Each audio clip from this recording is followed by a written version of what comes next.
Exam कैसा गया comment कीजिए सारे बच्चे। तो इस सेट का अभी हम सोल्यूशन करेंगे एंड अदर कोर्स के लिए आप प्लेलिस्ट चेक करना, लिंक डिस्क्रिप्शन में होगा। एग्जाम कैसा था, इजी था कि हार्ड, कमेंट कीजिए। ये केमिस्ट्री का क्वेश्चन पेपर है आपका, इसका सोल्यूशन करेंगे अभी हम।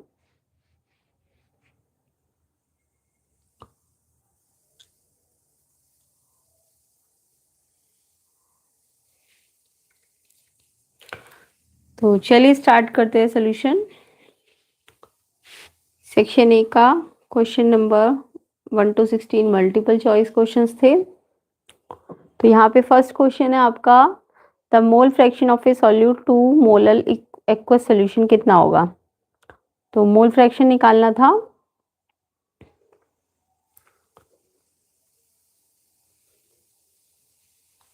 कमेंट कीजिए क्या लिख के आए हो। तो यहाँ पे सॉल्व करने के लिए आपको पहले तो नंबर ऑफ मोल्स निकालने थे। तो यहाँ पे 1000/18 है, ये 55.55 आएगा और मोल फ्रैक्शन निकालना है। तो आपको 2 मोल मतलब 2 का और टोटल 2 + 55.5, तो इसे सॉल्व करोगे तो ये आपका आ जाएगा 0.0347। ऑप्शन सी है इसका आंसर, फर्स्ट का आंसर सी ऑप्शन है।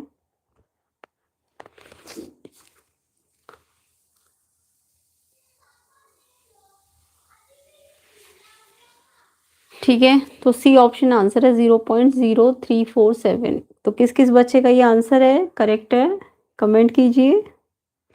नेक्स्ट क्वेश्चन देखेंगे।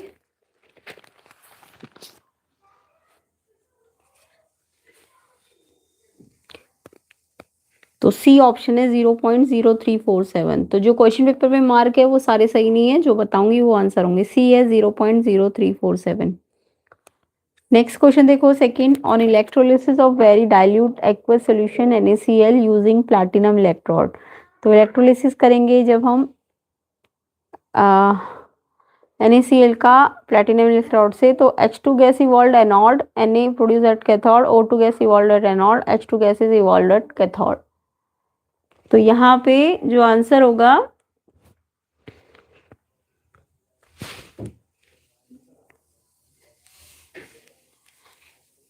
इसका आंसर है option C, O2 gas evolved at anode.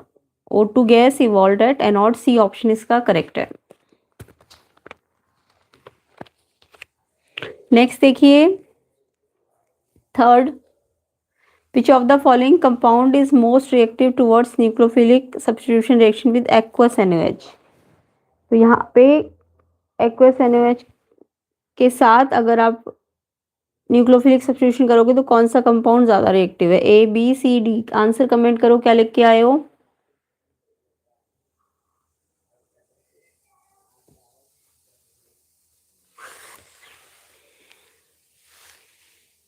हाँ, डी ऑप्शन है इसका, डी ऑप्शन इसका करेक्ट है। 1 chloro 2 nitro 2 4 di nitro benzene, D option है आंसर। तो थर्ड का आंसर आपका डी है। तो सेकंड का सी है और थर्ड का डी है।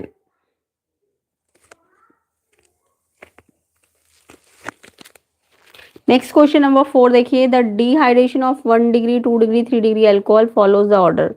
तो 1 डिग्री 2 डिग्री 3 और डिग्री में डिहाइड्रेशन का ऑर्डर अल्कोहल में होता है, सबसे पहले 3 डिग्री आएगा, फिर 2 डिग्री, फिर 1 डिग्री। तो ऑप्शन बी है इसका answer, option B, 3 degree 2 degree 1 degree.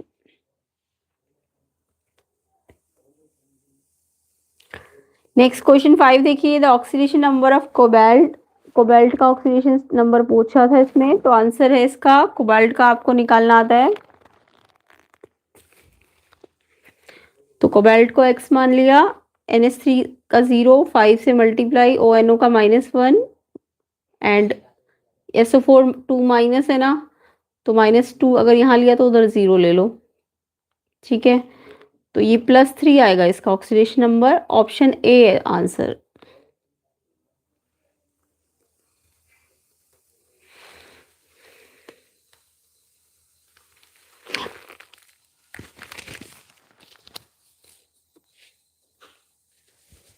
जिसके सेक्शन बी वगैरह जिस भी सब्जेक्ट के रह रहे हैं सेक्शन बी सी, वो 2-3 दिन में आपके कवर हो जाएंगे, तो थोड़े 1-2 दिन का वेट करो।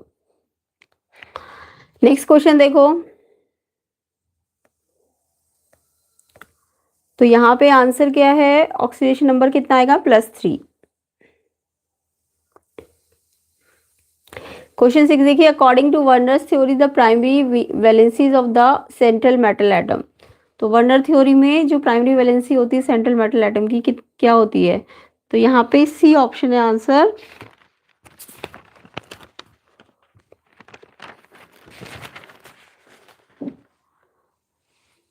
Satisfied by negative ion, option C इसका करेक्ट है, satisfied by negative ions. Next question देखो, which reagent is used to distinguish between C2H5NH2 and C2H5NH। तो कौन सा रिएजेंट है जो इन दोनों को 1 डिग्री 2 डिग्री को आप डिस्टिंग्विश करने के लिए कौन सा रिएजेंट यूज करते हो, तो ऑप्शन बी है इसका, CaCl3 + KOH।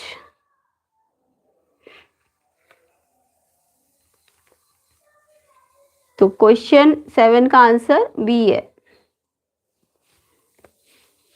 नेक्स्ट क्वेश्चन देखिए 8, among the following which one has the lowest value of pKb. तो लोवेस्ट वैल्यू पूछी थी पीकेबी की, तो यहाँ पे पीकेबी लोवेस्ट कब होता है, जो अगर पीकेबी लोवेस्ट है तो उसका मतलब वो हाईएस्ट बेसिक होना चाहिए, है ना। तो यहाँ पे highest basic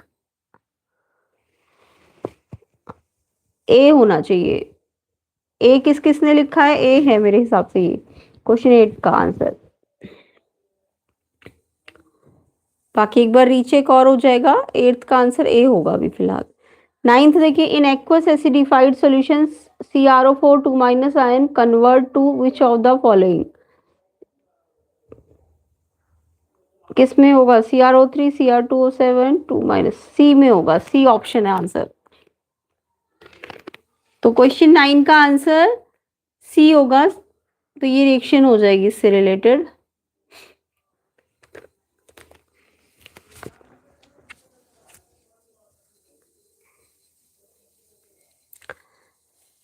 next, boiling point of an azeotropic mixture of water and nitric acid more than that of pure water and nitric acid the mixture shows. तो यहाँ पे मिक्सचर कैसा शो करेगा, नेगेटिव की पॉजिटिव, तो इसका आंसर करेक्ट है negative, D, negative deviation from Raoult law, D option होना चाहिए आंसर।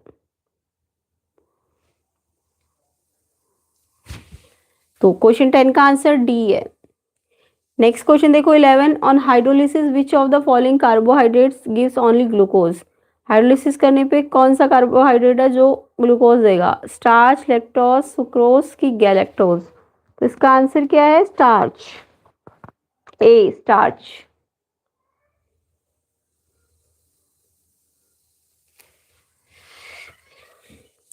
क्वेश्चन 12 देखिए, for the reaction 2A gives 3B the rate of reaction किसके इक्वल होगा। तो यहाँ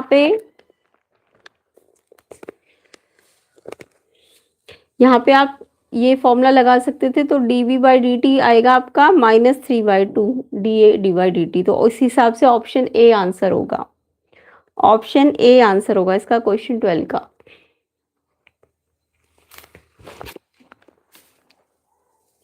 ठीक है, नेक्स्ट क्वेश्चन देखिए, एजर्शन रीजंस के क्वेश्चन है ये। एजर्शन है separation of zirconium hafnium is difficult. तो जेडार और HF का सेपरेशन डिफिकल्ट होता है, एजर्शन आपका सही है। और इसका identical atomic ionic radii due to lanthanoid contraction, ये रीजन भी करेक्ट है और एक्सप्लेनेशन भी करेक्ट है, ऑप्शन ए है इसका आंसर, ऑप्शन ए आंसर है। 14 देखिए, एजर्शन है phenol more acidic than four methyl phenol.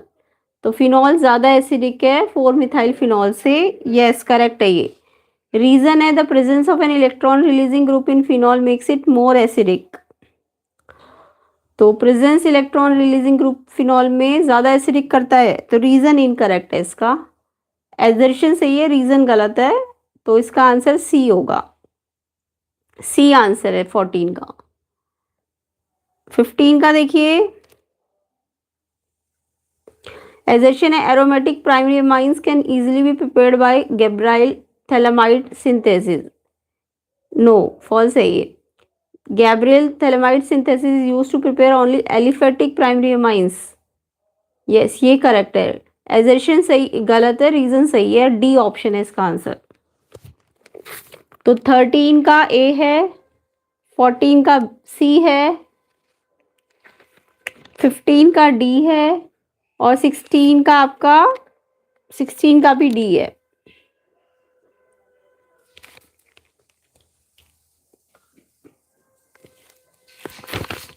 तो 16 का assertion order of reaction not applicable for elementary reaction but applicable for complex reaction. assertion गलत है, रीजन सही है बट. नेक्स्ट देखो section B, question 17. Explain why an addition of 1 mole of KCl to 1 liter of water, the boiling point of water increases while the addition of 1 mole of methyl alcohol to 1 liter of water decreases the boiling point. तो यहाँ पे आपको explain करना था.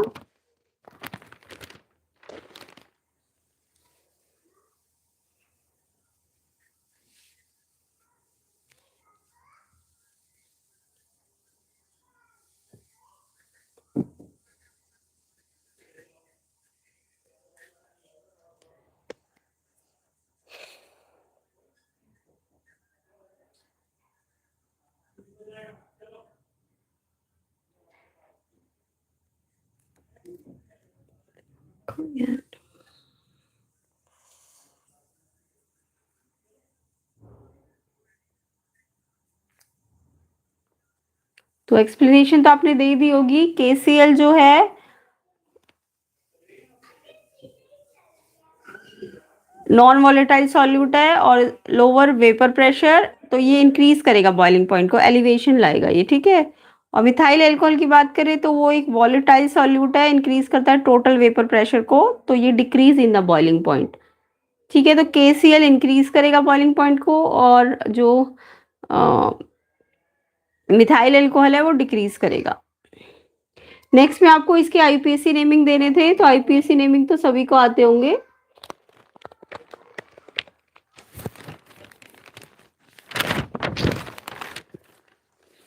Question 18 का first का जो IUPAC name है डाइक्लोराइडो बिस इथेन 1,2 डायमीन प्लैटिनम 4, ठीक है, ये आंसर है. सेकेंड का देखो, सेकेंड का है अमोनियम टेट्राफ्लोराइडो कोबाल्टेट सेकेंड, ये इसका IUPAC नेम है. और ऑक्सीडेशन स्टेट यहाँ पे +4 आएगी, एक में +2 आएगी. क्वेश्चन 19 देखिए, एम्बिडेंट लिगेंड और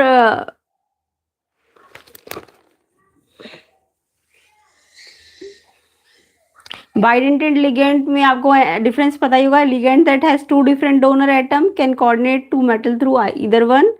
और बाइडेंटेड होता है जो सेंट्रल मेटल एटम को 2 डोनर एटम साइमल्टेनियसली, मतलब जो 2 डोनर एक साथ आते हैं वो बाइडेंटेड है, बट जब एम्बिडेंट में 2 डिफरेंट डोनर होते हैं तो एम्बिडेंट होता है, ठीक है. तो डिफाइन ही करना था, ये तो सबको आता ही होगा.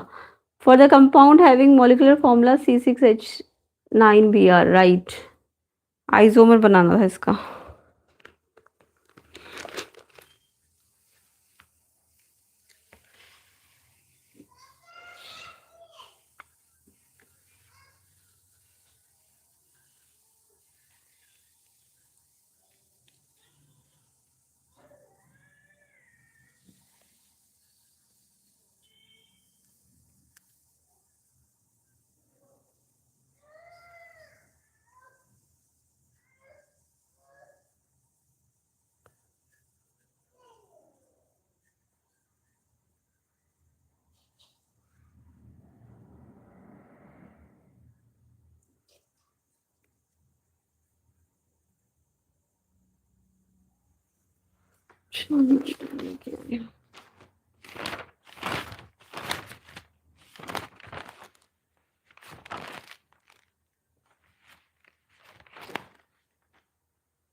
समझ नहीं आ रहा क्या. Isomer which is most reactive toward SN1. Displacement. SN1 में मोस्ट रिएक्टिव था 2 ब्रोमो 2 मिथाइल प्रोपेन, इसका आंसर होगा। और 2,5 डाई मिथाइल हेक्सेन देगा जो, ये है आपका आइसोब्यूटाइल ब्रोमाइड, यानी 1 ब्रोमो 2 मिथाइल प्रोपेन। नेक्स्ट है एक रिएक्शन दिया हुआ था, इसका रेट दिया हुआ था और आपको overall order of the reaction लिखना था।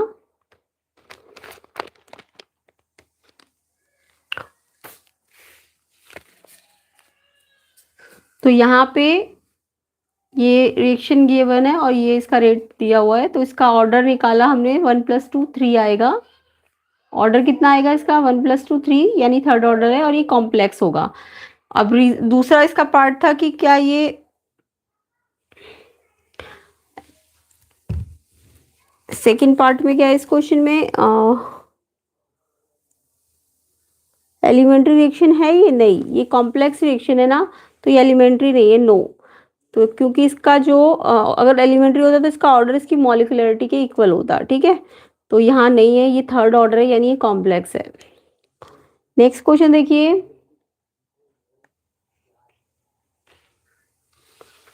How do you explain the following presence of carbonyl group in glucose, ये तो आपने कर ही लिया होगा, ग्लूकोज वाला चैप्टर है।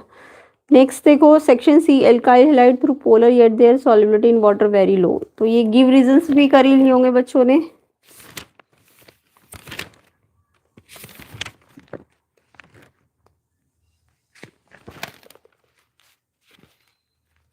तो इसमें लिखना था एल्काइल हैलाइड जो पोलर होते हुए भी क्यों नहीं बनाता, सॉल्युबल क्यों नहीं वाटर में, क्योंकि ये हाइड्रोजन बॉन्ड नहीं बना सकता ना वाटर मॉलिक्यूल के साथ, वीक डाइपोल डाइपोल इंटरेक्शन है इसमें। Para dichlorobenzene has higher melting point that those of ortho and meta, तो इसमें आपको लिखना था पैरा डाइक्लोरोबेंजीन जो होता है उसमें मोर सिमेट्रिकल स्ट्रक्चर होता है और वो फिट हो जाता है क्रिस्टल लैटिस के अंदर परफेक्टली ऑर्थो और मेटा से, ठीक है, जिससे क्या होगा उसका इंटरमोलिकुलर फोर्स स्ट्रांग होगा और इस तरह से उसका मेल्टिंग पॉइंट हायर होगा।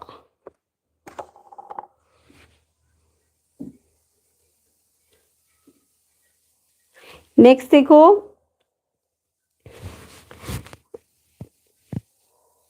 CH3I more reactive than CH3Br toward SN2, तो ये ज्यादा रिएक्टिव है SN2 से। तो यहाँ पे आपको एक्सप्लेन करना था CI bond weaker CBr bond, ठीक है, CH3 सॉरी। तो रीजन बताना है, आयोडीन बेटर लिविंग ग्रुप होता है ब्रोमीन से, तो जो CH3I बॉन्ड होता है वो ज़्यादा लंबा होगा, वीकर होगा, आसानी से ब्रेक हो जाएगा और इस रीजन से ये ज़्यादा SN2 के प्रति रिएक्टिव होगा। क्लियर, यानी इसमें न्यूक्लियोफाइल आसानी से मिल जाएगा। How will you obtain the following form benzene diazonium chloride, तो ये तो आपने रिएक्शंस कर ही लिए होंगे।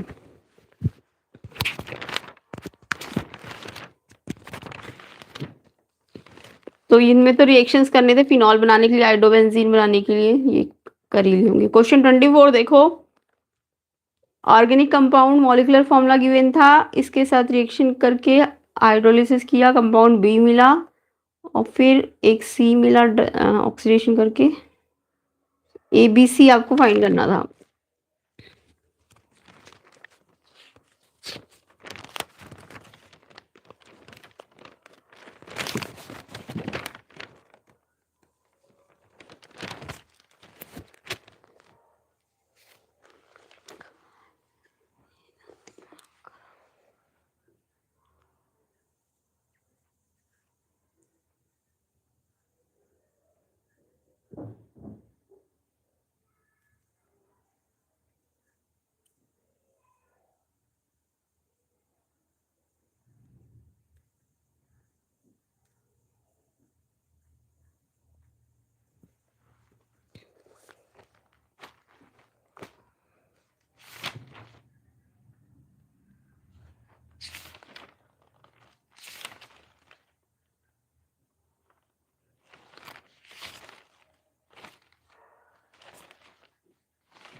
तो यहाँ पे ए है आपका इथेन नाइट्राइल। ए क्या है? Ethane nitrile. क्वेश्चन 24 में ए है आपका इथेन नाइट्राइल। CH3CN। और बी है आपका एसिटोफिनॉन C6H5COCH3। रिएक्शन बना के आपको आंसर्स लिखने थे। और लास्ट वाला है बेंजोइक एसिड C6H5COOH। तो ये 24 के ABC है। ए क्या है आपका? Ethane nitrile. बी आपका है एसिटोफिनॉन। और सी है आपका बेंजोइक एसिड। और रिएक्शंस इससे रिलेटेड आपको बनाने थे। नेक्स्ट देखो, anti freeze solution prepared by dissolving 31 gram. Calculate the freezing point निकालना था इसमें आपको।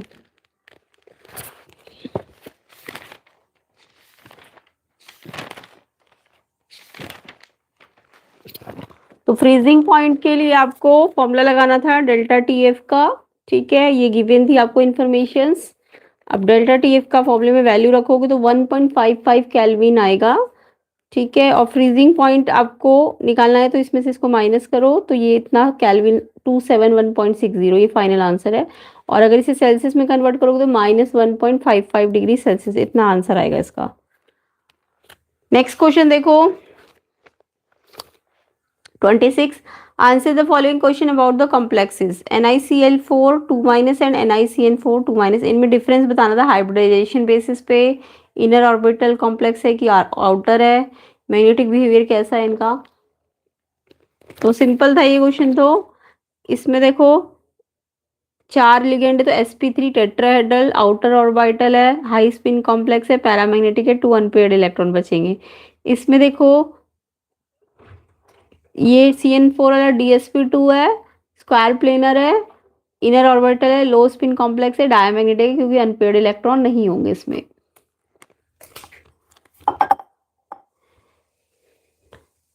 नेक्स्ट देखो ऑप्शन वाला, name 2 coordination compound which are important in biological system.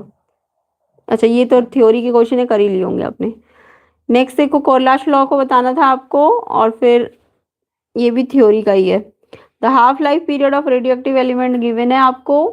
Calculate करना है the time in which the activity of element is reduce to 75% of its original value. Answer comment करो इसका, क्या लिख के आए हो 28 का।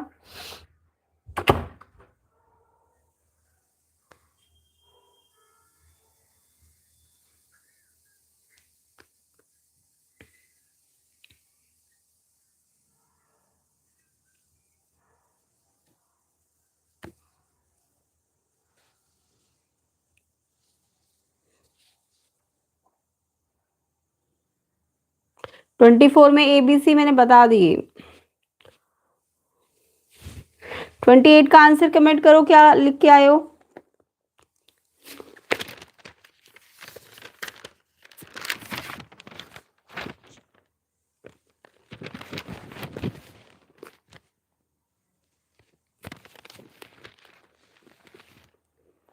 तो देखो यहाँ पे T हाफ गिवन था, R 75% of R not given था।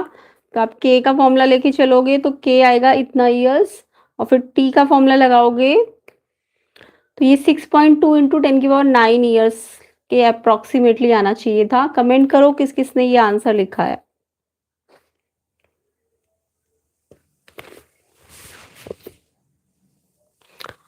नेक्स्ट क्वेश्चन देखिए, सेक्शन D। इसमें अल्कोहल्स के बारे में गिवन थी informations. Name the reagent used in the following reaction, oxidation of primary alcohol to aldehyde. तो इसका रिएजेंट पूछा था आपसे। तो अगर प्राइमरी को एल्डिहाइड में बदलना है तो आपको PCC का यूज करना पड़ेगा रिएजेंट, पिरिडीनियम क्लोरोक्रोमेट। ठीक है, और 1 डिग्री को अगर कार्बोक्सिलिक में बदलना है अल्कोहल को तो एसिडिफाइड पोटेशियम परमैंगनेट या फिर डाइक्रोमेट का यूज करना पड़ेगा, पोटेशियम डाइक्रोमेट।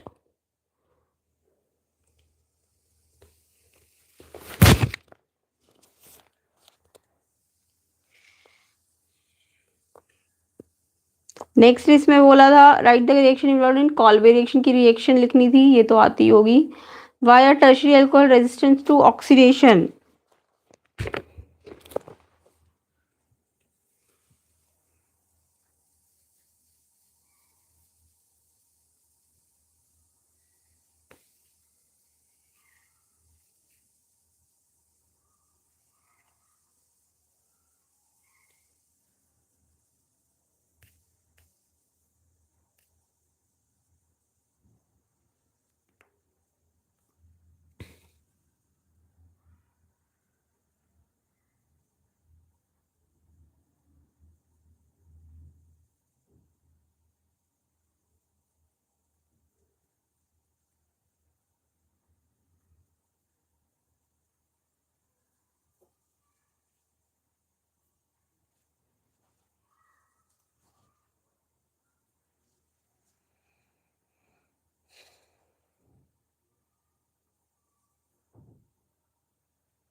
बाकी इसका प्रोडक्ट पूछा था, प्रोडक्ट ऑफ दिस रिएक्शन।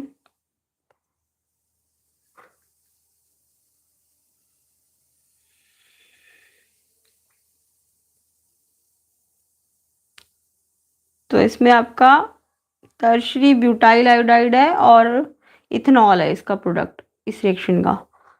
उसके अलावा आपको इसमें पूछा था टर्शरी अल्कोहल रेजिस्टेंस क्यों होते हैं ऑक्सीडेंट के, ऑक्सीडेशन मतलब नहीं करते हैं वो, तो क्योंकि वो उनके पास हाइड्रोजन एटम नहीं होता directly bonded to the carbon atom, यानी अल्फा जो कार्बन है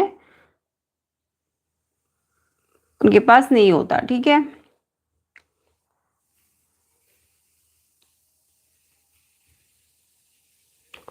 इसके बाद नेक्स्ट किससे था 30, ये तो प्रोटीन वाला चैप्टर है, थ्योरी बेस्ड है। सेक्शन ई पे आते हैं।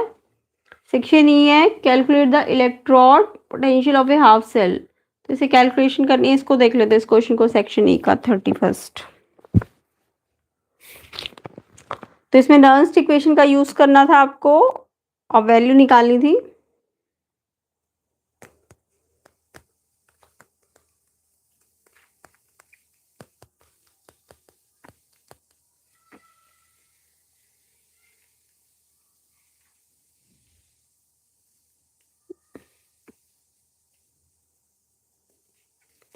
ई नॉट गिवन था ना, सिंपल ही था ये तो, E equals to E not minus Nernst equation का यूज करना था आपको। तो इसे सॉल्व करोगे, वैल्यूज रखोगे तो ये आएगा आपका -0.819 वोल्ट, इतना आंसर आएगा इसका ई सेल। बाकी ड्राई सेल रिएक्शन बनानी थी एनोड की, ये होगी, और कैथोड की ये होगी, और फिर से इसे आपको दोनों को ओवरऑल रिएक्शन करना था, तो ये फाइनल रिजल्ट आता है इसका।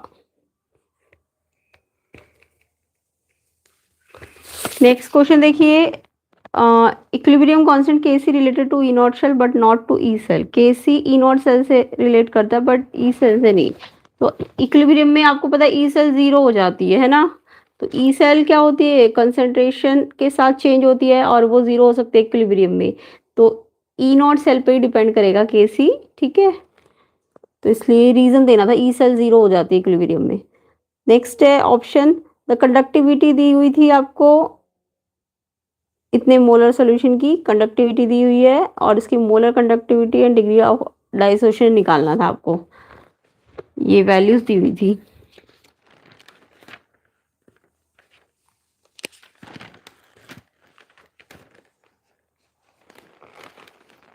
तो 31 का बी देखिए, ये फॉर्मूला लगाना था, molar conductivity kappa into 1000/c।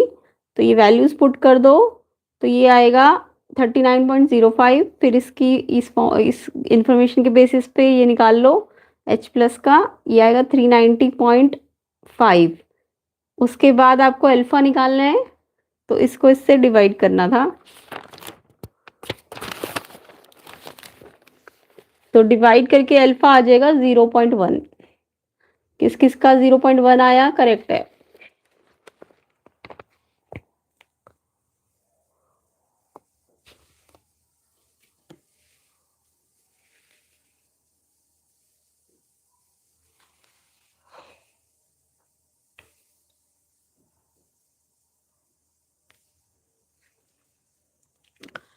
Next question है, why does a mercury cell deliver a constant voltage for its entire life? तो इसमें लिखना था आपको, because the overall cell reaction does not involve any change in the concentration of electrolyte. कोई change नहीं होता concentration of electrolyte में, concentration इसका कांस्टेंट रहता है। Why is it necessary to use salt bridge in galvanic cell? क्यों जरूरी है? क्योंकि ये क्या करता है, कंप्लीट करता है इलेक्ट्रिक सर्किट को एंड मेंटेन करता है electrical neutrality in both half cells. Next question था 32, describe giving reason which one of the following pair has the property indicated. इन दोनों में से किसका मेल्टिंग पॉइंट हायर है? तो इसमें से आयरन जो है उसका हायर मेल्टिंग पॉइंट है कॉपर से। रीजन है कि आयरन के पास number of unpaired electron D orbitals में ज्यादा होते हैं, है ना, जिससे इसकी मेटालिक बॉन्डिंग स्ट्रांग होती है और मेल्टिंग पॉइंट हाई हो जाता है।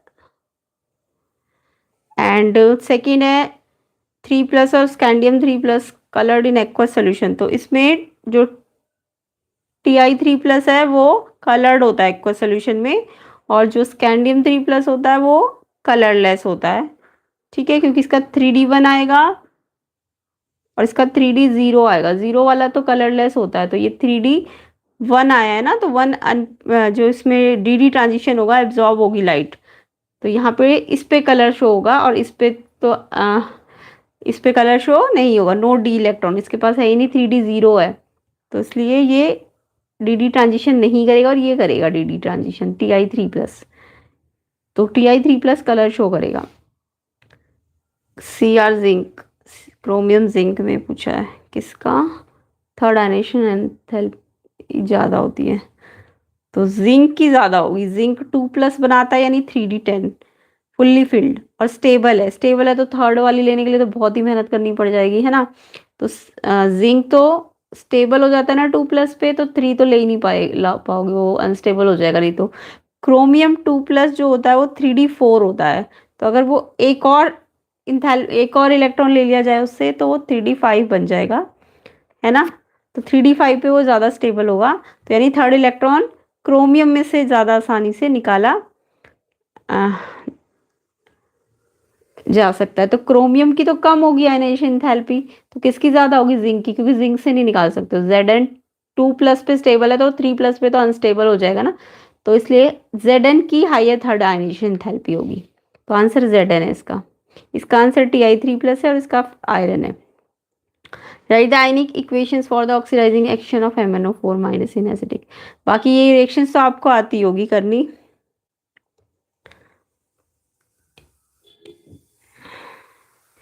तो फाइनल रिएक्शन इसमें बनेगी 2MnO, जब आप आयरन के साथ करोगे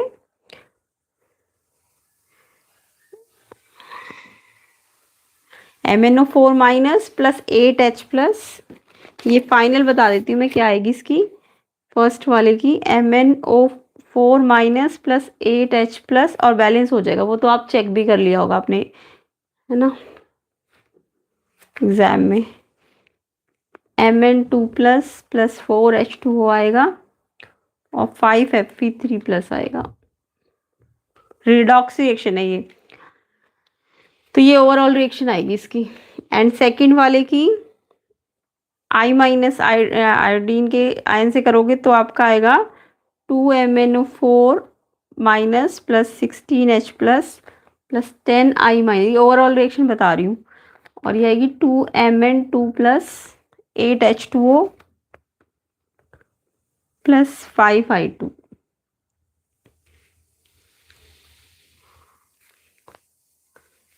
तो ये रिडॉक्स रिएक्शन तो सबको आती होंगे, मैंने फाइनल रिएक्शन लिख दी है। क्वेश्चन नंबर था ये हमारा 32, रिडॉक्स रिएक्शन आई थी, ये तो आती होगी मोस्टली बच्चों को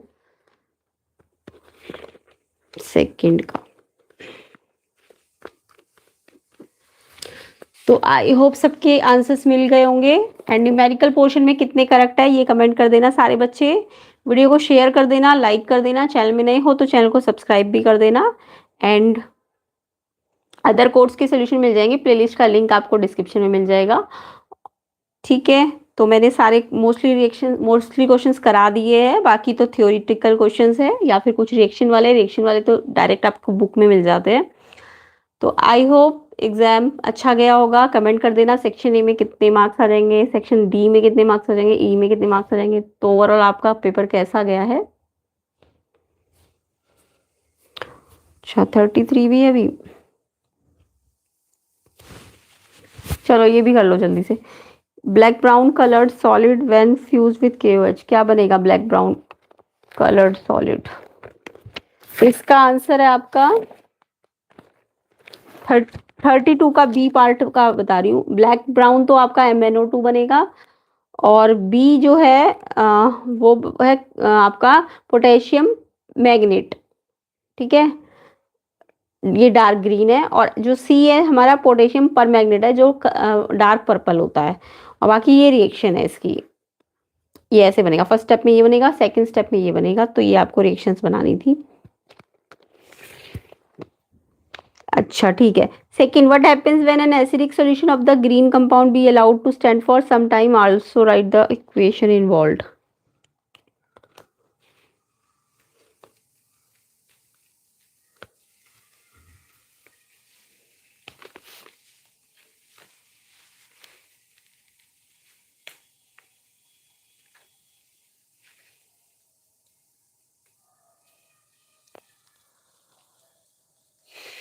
तो एसिडिक सोल्यूशन अगर ग्रीन कंपाउंड बी में allowed to stand for some time, तो बी क्या था हमारा K2MnO4 था ना, तो K2MnO4 में हमने क्या किया,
डिसप्रोपोर्शनेशन रिएक्शन हो जाएगा ना।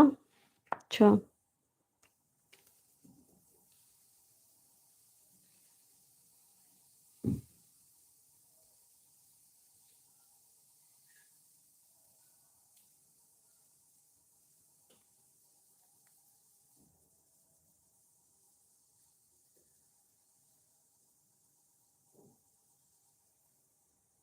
तो यहाँ पे आपको डिसप्रोपोर्शनेशन रिएक्शन करना था।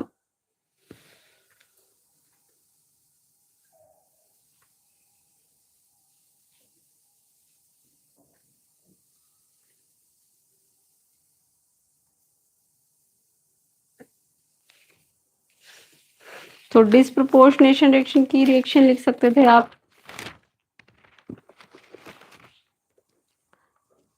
डिसप्रोपोर्शनेशन रिएक्शन, इसका नाम पूछा था, डिसप्रोपोर्शनेशन रिएक्शन थी ये।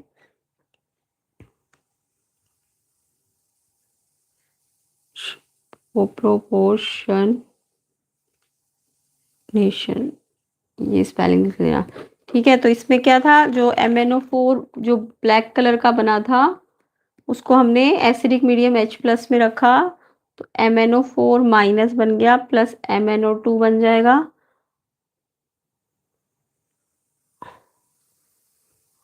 ठीक है, और H2O बन जाएगा। तो इसका नाम है डिस्प्रोपोर्शनेशन रिएक्शन। तो ये था इसका आंसर। नेक्स्ट क्वेश्चन था, right the product when 1 mole of ethanol treated with 1 mole of CH3OH in the presence of dry HCl। तो ये तो प्रोडक्ट्स आपको रिएक्शंस बनाने थे।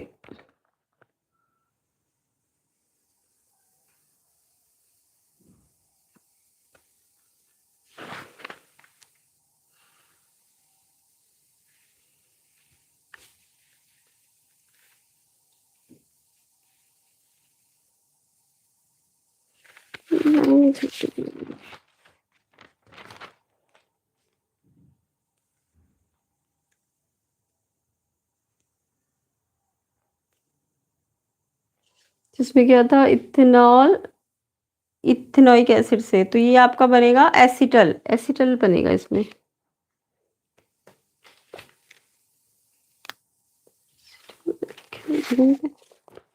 ये रहे रिएक्शंस। तो ये रिएक्शंस देख लो, ethanol plus this hemiacetal बन जाएगा, और फिर नेक्स्ट सेकंड वाले में ये मिलाओगे तो आपका बेंजाइल अल्कोहल और सोडियम बेंजोएट कैनिजारो रिएक्शन बनेगा, और लास्ट वाला इथेनॉइक एसिड और P2O5 को करोगे तो इथेनॉइक एनहाइड्राइड बन जाएगा।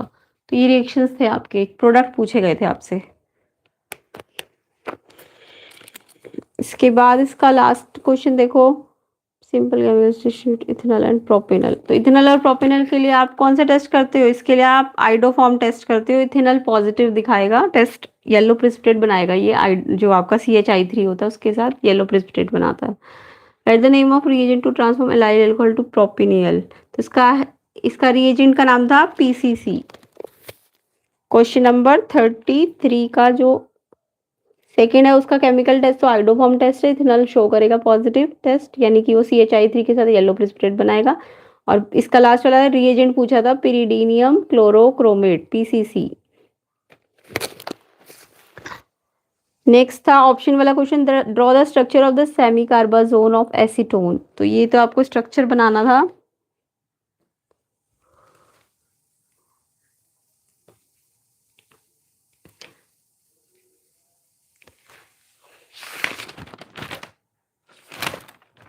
क्वेश्चन नंबर 33 का बी का, तो इसका स्ट्रक्चर होता है CH3 2 C double bond NNH CO NH2। ये है इसका स्ट्रक्चर।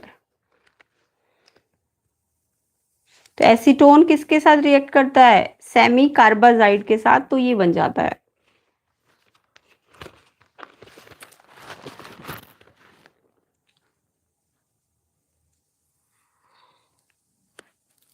नेक्स्ट है, why are alpha hydrogen atom aldehyde and ketone acidic in nature. क्यों होते हैं एसिडिक नेचर के,